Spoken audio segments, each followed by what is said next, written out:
Assalamualaikum dan selamat sejahtera. Kita sambung lagi bagi menyokong keberadaan dan kelangsungan channel ini. Mohon kepada tuan-puan, saudara-saudari yang menyaksikan dan melihat channel ini agar dapat subscribe, ya, subscribe dan klik button subscribe dan juga loceng sekiranya ada, supaya tuan-puan, saudara-saudari dapat menerima makluman terkini sekiranya ada video-video baru yang diupload. Dan kita berharap supaya jumlah subscriber itu mencukupi, supaya kita dapat kelangsungan lah, supaya dapat menyokong kepada keberadaan channel ini. Jadi kita sambung lagi, kita rujuk, kita sebutlah hadis riwayat Bukhari jilid 4 nomor hadis 1770, ya. Jadi sahabat bertanya, kita perhatikan hadis ini dan kita dengar baik-baik. Para sahabat bertanya, bolehkah kami melihat Allah pada hari kiamat? Maka jawab Rasulullah, adakah yang menghalang kamu daripada melihat matahari ketika tidak berawan? Ataupun adakah yang boleh menghalang kamu melihat bulan yang terang benderang purnama pada 14 hari bulan ketika tidak ada awan? Maka begitulah perumpamaan yang diberi oleh Rasulullah kepada para sahabat. Jadi maksudnya kita memandang Allah itu tanpa halangan sudah. Maksudnya nyata senyata-nyatanya, ya. Jadi kemudiannya hadis itu bersambung lagi. Hadis itu panjang lah. Jadi kita ambil perkara yang penting, yaitu seterusnya ialah maka manusia ini akan dikumpulkan dan akan mengikut sembahan mereka. Maka sesiapa yang menyembah matahari, maka ia akan ikut matahari. Sesiapa yang menyembah kepada bulan, maka dia akan mengikut bulan. Sesiapa yang menyembah berhala-berhala, dia akan mengikut berhala-berhala. Siapa yang mengikuti tagut, dia akan mengikuti tagut-tagut. Jadi yang tinggal adalah umat ini, termasuk orang munafik, ya. Termasuk orang yang munafik. Munafik ini orang yang berpura-pura. Orang yang sebenarnya tidak ada keimanan, dia hanya berpura-pura saja. Jadi maka Allah pun datang kepada mereka. Maka Allah pun berkata, akulah Tuhan kamu. Maka orang-orang yang beriman ini menjawab, engkau bukan Tuhan kami. Kami berlindung kepada Allah. Engkau bukan Tuhan kami. Kalau Tuhan kami datang, niscaya kami mengenal Tuhan kami. Ya, kami mengenal Tuhan kami. Maka dengar baik-baik. Mereka mengenal Tuhan mereka. Orang beriman ini kenal kepada Tuhannya. Kemudian Allah pun menzahirkan dirinya kepada rupa atau bentuk ataupun wajahnya yang dikenal. Maka orang-orang yang beriman, engkaulah Tuhan kami. Dan mereka mengikut kepada Allah. Itulah hadis itu. Hadis itu. Jadi di sini dapat dilihat bahwa sesungguhnya orang-orang yang beriman itu, ya, orang-orang yang beriman itu telah mengenal Allah lagi ketika di dunia. Sekurang-kurangnya orang yang beriman ini dapat mengenal wajah Allah. Sebab dimanapun engkau hadapkan mukamu, di situ wajah Allah. Sekurang-kurangnya orang beriman ini kenal wajah Allah. Peringkat yang lebih tinggi lagi, sekurang-kurangnya orang beriman ini sampai kepada satu makam, sampai kepada satu martabat, sampai kepada satu level lika Allah. Maksudnya pertemuan dengan Tuhannya. Ya, mencapai lika Allah. Dan lebih tinggi lagi ialah mencapai mikraj. Maksudnya berhadapan dengan Allah Subhanahu wa taala secara langsung. Ya, mencapai mikraj. Berhadapan dengan Allah secara langsung. Itu yang peringkat yang tertinggi sekali. Peringkat yang tertinggi sekali. Jadi inilah yang ingin kita capai supaya kita kenal kepada Allah Subhanahu wa taala. Kita kenal untuk kita mengenal. Jadi seperti yang diisyaratkan oleh surah Al-Kahfi ayat 110, apabila kita buat beramal soleh, membuat ibadah, hendaklah kita melakukannya tanpa melakukan syirik kepada Allah dengan sesuatu apapun. Dan itulah yang akan membawa siapa yang percaya kepada pertemuan dengan Tuhannya. Lika Allah tuh, pertemuan dengan Tuhannya. Jadi kita mesti mengenal Allah. Jadi ada suatu ketika dulu saya pernah bertukar-tukar pendapat, bercerita ataupun berdebat dengan para sahabat ataupun kawan. Ada yang mengatakan tidak perlulah, dia cakap tidak perlu juga untuk kita kenal Allah. Tidak juga kita perlu, sebab nanti di akhirat nanti kita pun akan dapat menyaksikan Allah. Itu adalah satu kefahaman yang salah. Satu kefahaman yang tidak ada asas di dalam Al-Quran. Kita perhatikan baik-baik ya. Kita perhatikan baik-baik. Pada hari kiamat, orang-orang yang kufur itu, orang-orang yang melampaui batas tuh, orang yang tidak percaya kan dengan pertemuan dengan Tuhannya, orang-orang yang ingkar ini, mereka dengan Tuhan mereka ada penghadang. Mereka ada halangan untuk melihat Allah. Allah pula tidak ingin melihat kepada mereka. Kalau tidak silap, surat Hujurat ayat 15. Surat Hujurat ayat 15. Maafkan saya, bukan surah Al-Hujurat ayat 15, tapi surah Al-Mutaffifin. Al-Mutaffifin ayat yang ke-15. Itu orang-orang yang mendustakan, orang-orang yang mendustakan Allah tuh, hati mereka tuh kotor. Hati mereka itu tertutup. Hati mereka kotor, hati mereka tertutup. Dan pada hari itu, di ayat yang kelima, pada hari itu mereka tidak dapat melihat wajah Tuhannya. Mereka ada dinding yang menghalang diri mereka daripada melihat Allah. Ingatlah bahwa melihat Allah nih, di hari kiamat nih, adalah nikmat yang paling besar. Nikmat yang paling besar di surga adalah nikmat memandang wajah Allah. Itulah nikmat yang paling besar, nikmat yang paling agung. Itulah sebenarnya surga sebenar surga. Surga sebenar surga adalah memandang wajah Allah. Yang asal balik ke asal. Itulah sebenarnya surga sebenar surga. Jadi dari ketika kita dari dunia ini lagi, kita kena kenal Allah. Kita kena mengenal Allah. Barulah kita dapat melihat, mengenal Allah di hari kiamat. Itulah yang dimaksudkan, sekiranya kita buta di dunia, maka buta kita juga di akhirat. Sekiranya kita tidak mengenal Allah di dunia ini, semasa kita hidup sekarang nih, maka bagaimana kita nanti di akhirat dapat mengenal Allah. Inilah sebenar-benarnya.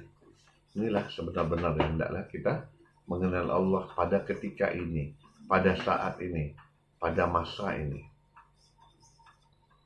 Mengenal Allah. Mengenal Allah. Hendaklah kita mengenal Allah sehingga kita kenal. Jadi untuk mengenal Allah, perlulah kita membersihkan diri. Ingat tadi itu, ayat tadi itu. Ayat Al-Mutaffifin itu. Orang-orang yang kufur itu, orang yang mendustakan itu, orang yang memperolahkan ayat-ayat Allah itu, hati, kulub mereka itu tertutup.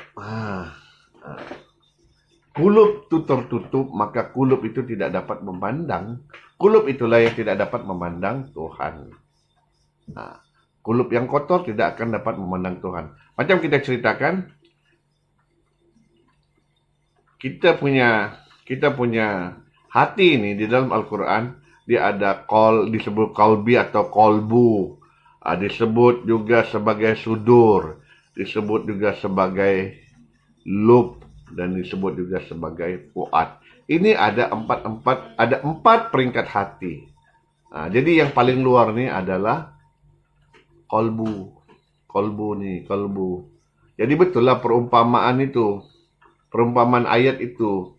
Kalau kolbu ni, yang paling luar ni sudah kotor, bagaimana yang tiga di dalam ni dapat menembusi kolbu untuk melihat Allah tu, untuk menyaksikan Allah, sekurang-kurangnya melihat wajah Allah ni. Kolbu. Adapun peringkat tertinggi adapun peringkat fuad ni, kita cerita peringkat inilah, peringkat kolbu, kolbu, sudur dan fuad. Yang ini sebenarnya kalau dia bersih, dia boleh memandang wajah Allah. Ini tiga nih, boleh memandang wajah Allah. Yang keempat ini fuad ini. Fuad inilah yang menyaksikan Allah nih. Fuad inilah yang menyaksikan Allah. Yang ada ayat itu, maka merapat lagi. Lebih sehasta. Dan lebih rapat lagi daripada busur dan panahnya. Kemudian diwahyukan apa yang ingin diwahyukan. Itu adalah. Kemudian, fuad ada apa pemandangannya itu tidak didustakan. Fuadnya tidak mendustakan apa yang dilihatnya. Maksudnya fuad ini mempunyai penglihatan. Inilah penglihatan yang menyaksikan Allah nih. Inilah fuad nih yang menyaksikan Allah nih. Fuad yang bersih nih, itulah yang akan dapat melihat Allah, melihat kebesaran Allah. Sekurang-kurangnya melihat wajah Allah nih, fuad nih. Terang benderang nih, lebih terang. Kalau guru-guru lama, guru-guru terdahulu, kalau fuad sudah kita jernih, terang matahari itu, terang lagi Allah Subhanahu wa taala. Terang bulan itu, terang lagi Allah. Bagaimana tidak terang? Sebab kalau fuad sudah jernih, Allah itu nyata senyata-nyatanya. Inilah. Dia begitu. Tetapi sekarang ni, ulama-ulama syariat dan ulama-ulama fiqh ni, ulama-ulama syariat ni dan ulama-ulama fiqh ni bertelingkah sesama sendiri.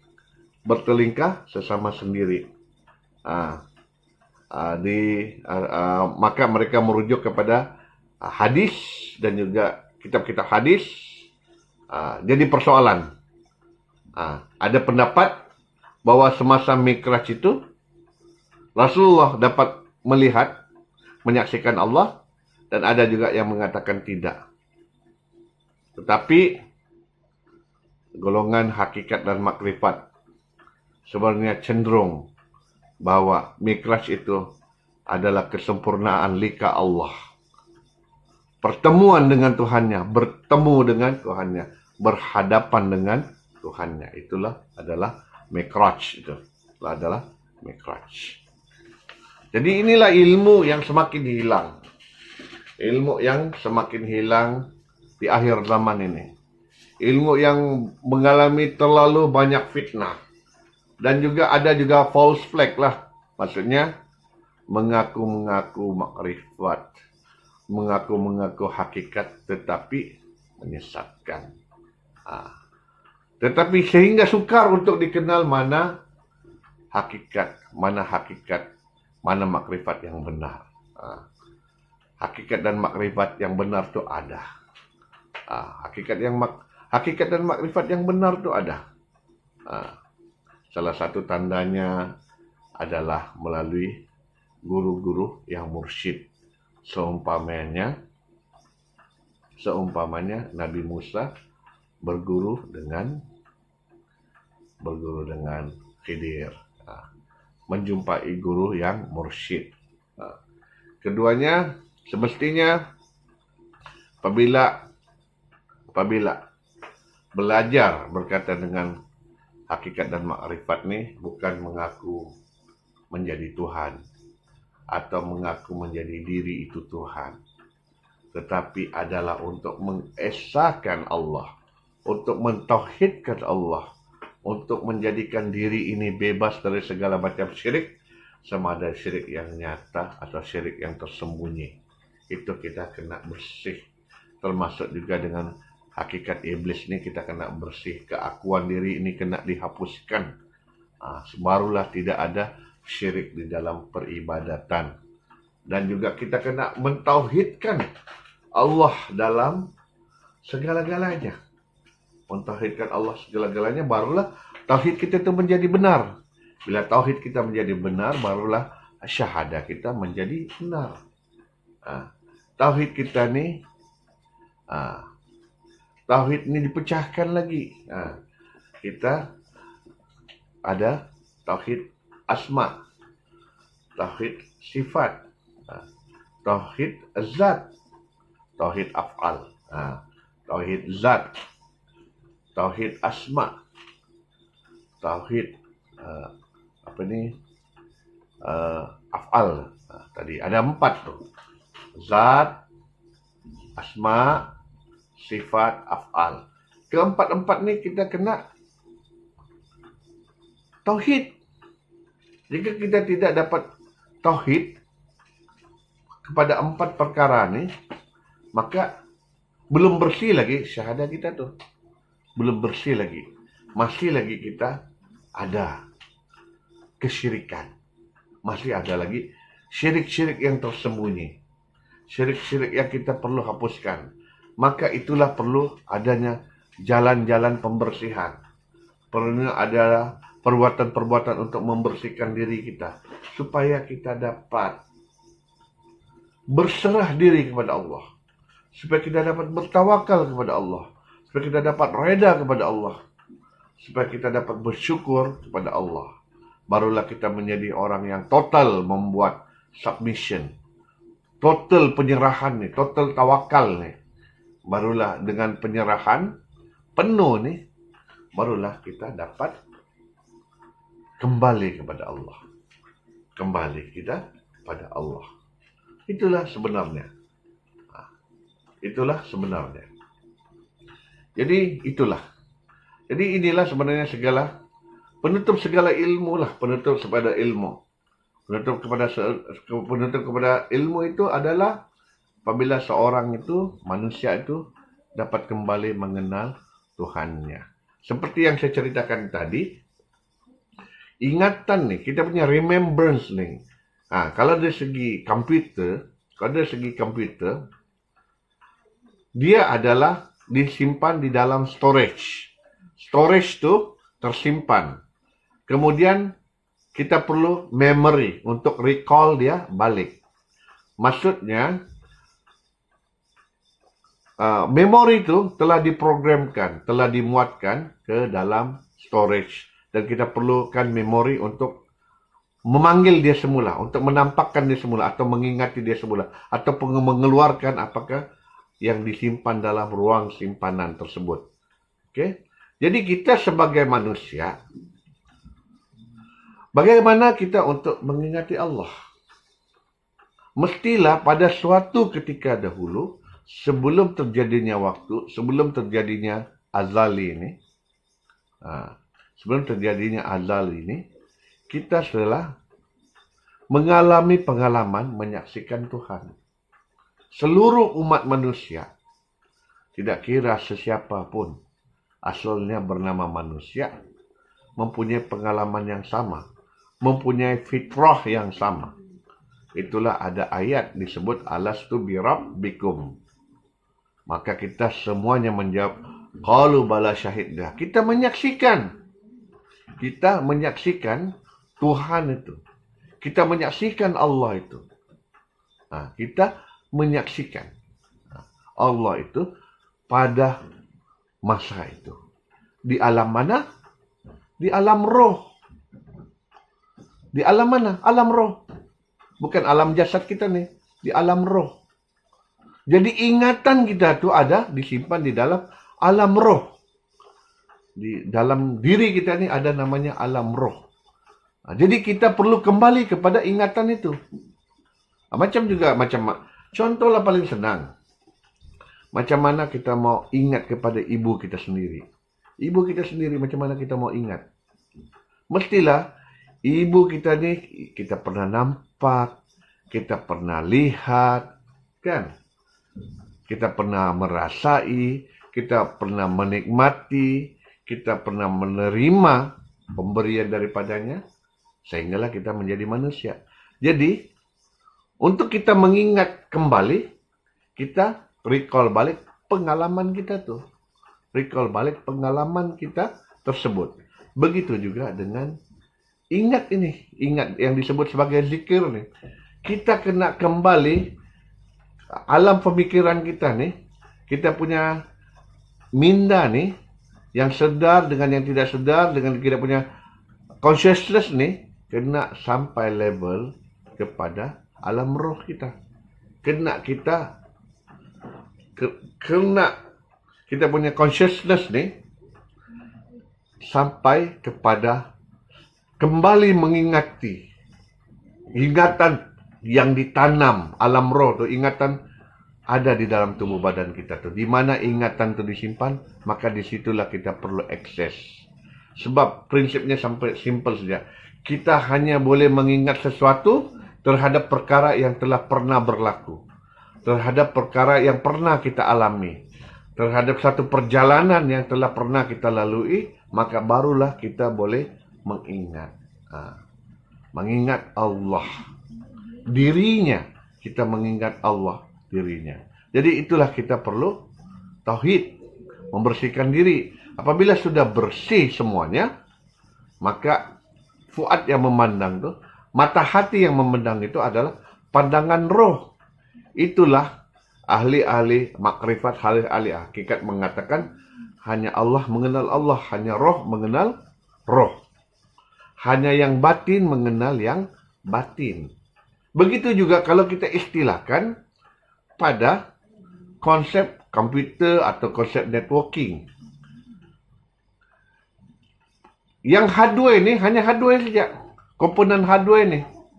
Dia komponen hardware, kita tekan, kita type, kita scroll, kita display, itu hanyalah semuanya hardware. Tetapi yang sampai tu, software. Data transfer tu, data binding, dia punya session, dia punya respon, dia punya communication itu adalah softwarenya. Kemudian barulah dia kembali kepada application. Barulah dia kembali kepada application. Begitu juga dengan salah satu perhubungan kita dengan Allah Subhanahu Wa Taala adalah melalui solat. Kan? Kita selama ini berpuluh tahun kita belajar solat melalui rukun. Ada 13 rukun untuk kita menunaikan solat. Barulah solat kita itu dikira sah, kan? Dan juga ada rukun rukun fi'li dan rukun qauli. Maksudnya rukun fi'li, rukun perbuatan, rukun pergerakan. Dan juga rukun qauli, maksudnya apa yang dibaca. Kan? Apa yang dibaca. Tetapi bagaimana pula dengan rukun qalbi? Berapa ramai orang yang mengkaji apakah rukun qalbi ini? Rukun qalbi ini. Kalau kita solat, kita melakukan 13 rukun.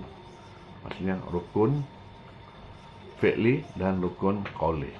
13 rukun tu kita laksanakan, barulah dikira solat kita itu sebagai sah.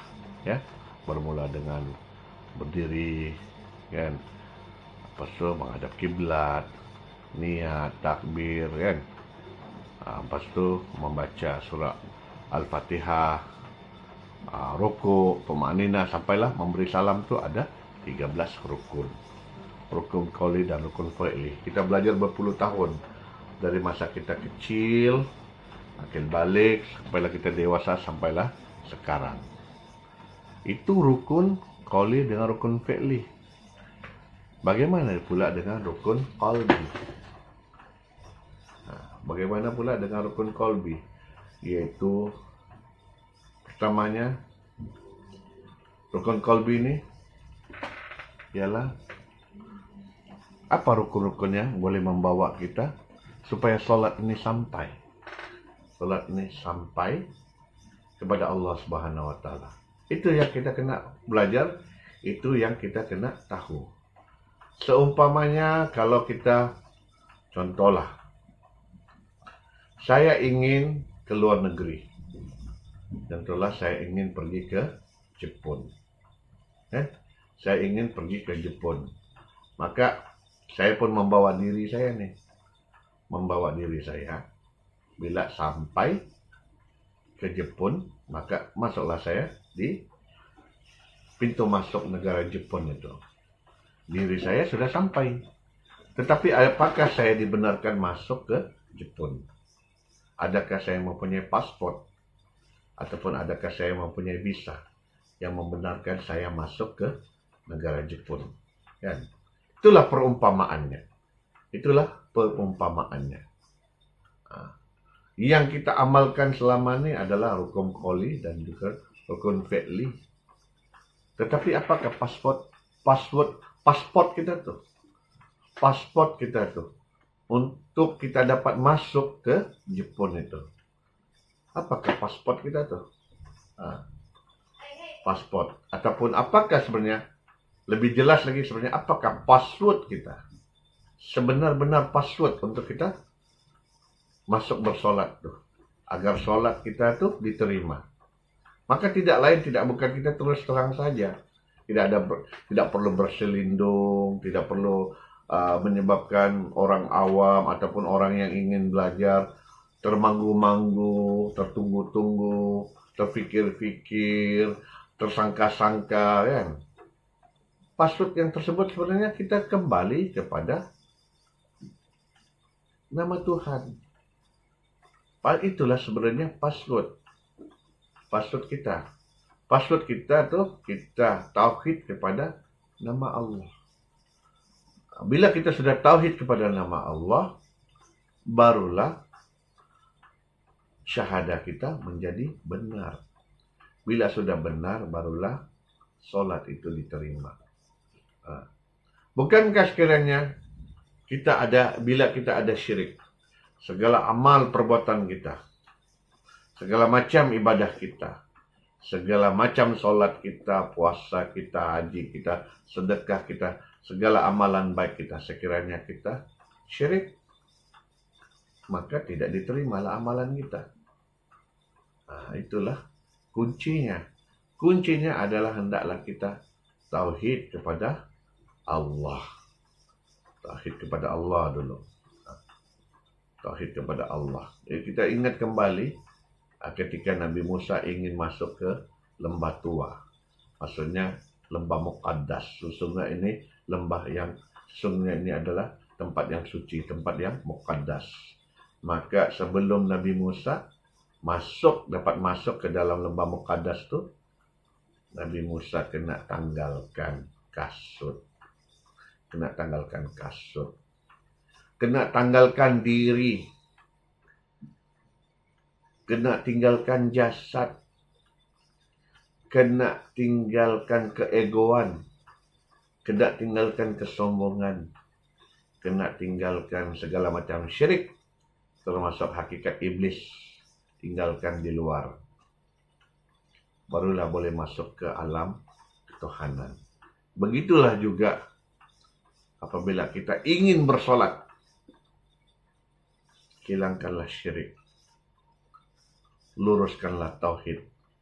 Esakan Allah tanpa syirik, barulah kita bersolat. Itu saja. Simple saja. Prinsipnya simple. Namun pengamalannya perlu diamalkan secara konsisten, secara hati kita yang bersih, ikhlas, tawadu. Mudah-mudahan dengan keikhlasan kita tuh, dengan kerendahan hati kita, dan apabila kita paham terhadap konsep tauhid, beribadah tanpa syirik ini, maka disitulah kita akan dapat mengenal arti solat sebenar solat itu, bagaimana tujuannya. Dan di dalam solat itu juga dia ada rukun namanya rukun qalbi. Kalau ada 7 rukun qalbi di dalam solat. Itu kita kena cari, itu kita kena belajar. Barulah kita paham. Selain daripada melaksanakan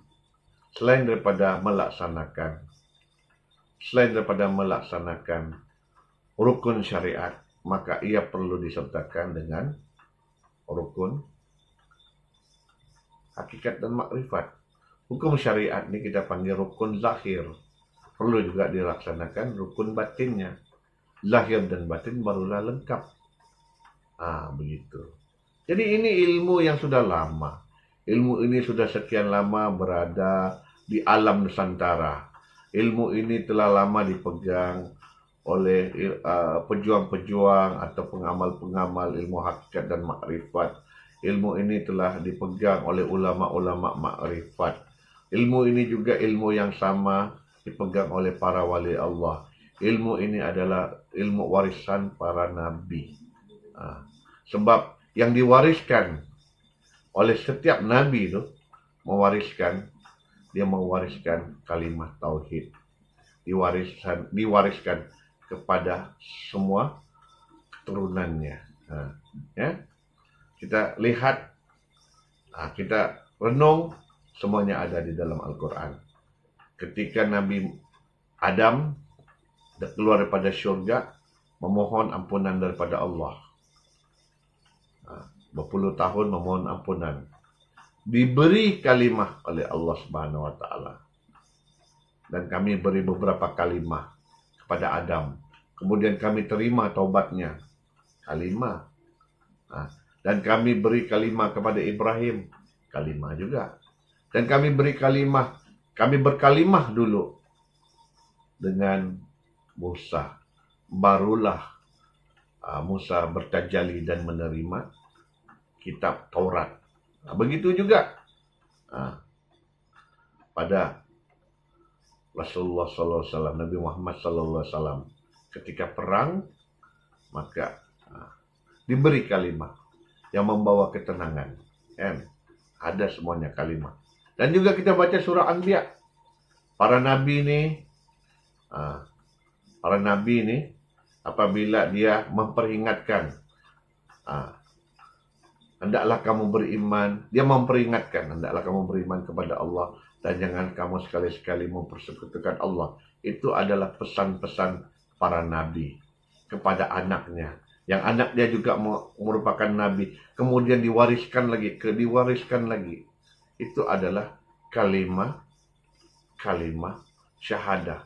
Kalimat tauhid yang sekiranya dilaksanakan apabila kita faham, apabila kita memahami, apabila kita mendalami, maka ianya adalah kalimat tauhid tanpa syirik. Apabila kita mengucapkannya, ataupun dikatakan sebagai passwordnya, ataupun kita mengungkapkannya, maka ia adalah kalimat tauhid tanpa syirik. Tidak berbeza dengan yang kalimat yang tersebut, sama juga dengan kalimat yang ada pada syariat. Tidak ada bezanya. Tidak ada perbezaan syahadah pun. Tidak ada perbezaan. Tetapi menyebutnya itu berbeza. Maksudnya menyebut daripada hati nurani yang bersih dengan menyebut dengan hati yang kotor itu berbeza. Menyebut dengan menyebut tanpa syirik dan menyebut dengan masih ada sisa-sisa syirik di dalam tubuh badan itu berbeza. Itu sangat berbeza. Jadi itulah sebenarnya untuk mencapai tauhid yang bersih ini hendaklah melakukan pembersihan. Macam saya perkatakan, hati itu mempunyai 4 peringkat. Qalbi, sudur, lub, dan juga fuad. Jadi sebenarnya dia 4 peringkat nih sebenarnya juga adalah syariat, tarekat, hakikat, dan makrifat. Jalan-jalan pembersihan. Jalan-jalan untuk kita membersihkan diri kita. Supaya kita sampai kepada ilmu Allah. Sudah sampai kepada ilmu Allah, seterusnya kita sampai untuk menghadap Allah. Lika Allah. Sekurang-kurangnya kita sampai mengenali wajah Allah. Supaya kita tidak buta di dunia dan di akhirat. Jadi apa yang baik itu datang daripada. Jadi saya akhiri